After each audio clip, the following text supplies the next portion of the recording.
বৃহত্তর চকরিয়া উপজেলার চকরিয়া প্রেস ক্লাবের সাবেক সভাপতি আব্দুল মজিদ ভাই, সাবেক সাধারণ সম্পাদক সাংবাদিক দলের ভাই, সম্পাদক জহির ভাই, তো মেডিকেল সেন্টারের চকরিয়া মেডিকেল সেন্টারের আমাদের সভাপতি সবল ভাই, আমাদের সাবেক ছাত্র নেতা জাহেদ ভাই সহ আমাদের সাংবাদিক মোরাল আমিন ভাই, তো সকলকে ধন্যবাদ জানাচ্ছি। তো আসলে আমি তো চকরিয়ার কৃতি সন্তান, সম্বর্ধনা দেওয়ারও আসলে খুব বেশি দরকার নেই, আমি তো সবসময় থাকি।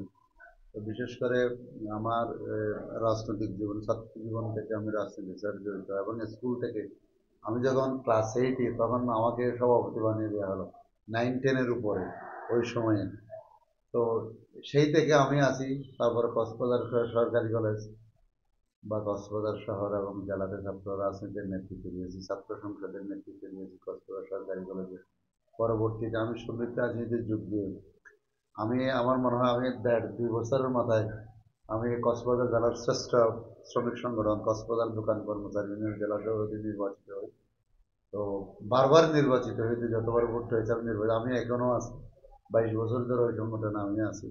তো পরবর্তীতে আমি সব ট্রেড ইউনিয়ন মিলে একটা ফেডারেশন আছে, যারা সব দলের শ্রমিক নেতারা ওখানে আছেন। আমি ওখানেও নির্বাচন করেছি, ওখানে আমি নির্বাচিত ভাইস প্রেসিডেন্ট। তো পরবর্তীতে আমি ইয়াতে কক্সবাজার জেলা দায়রা আদালতে যোগ দিই আইনজীবী হিসাবে।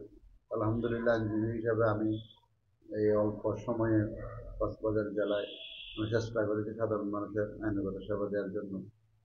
চেষ্টা করেছি আমার কৃষক শ্রমিক মেহনতি মানুষ থেকে শুরু করে সাংবাদিক, বুদ্ধিজীবী যারাই অন্যায় অবিচারের শিকার হয়েছে তাদের আইনি সহযোগিতা আমি দিয়েছি। তো এখন আসলে আমি চাইনি এপিপি হওয়ার জন্য, তো এটা আল্লাহর ফয়সালা। আমি এক কাপ চাও কাউকে খাওয়াইনি। তো কিভাবে কিভাবে আমি সরকারিভাবে এপিপি হয়ে গেলাম জেলা দায়রা আদালতে।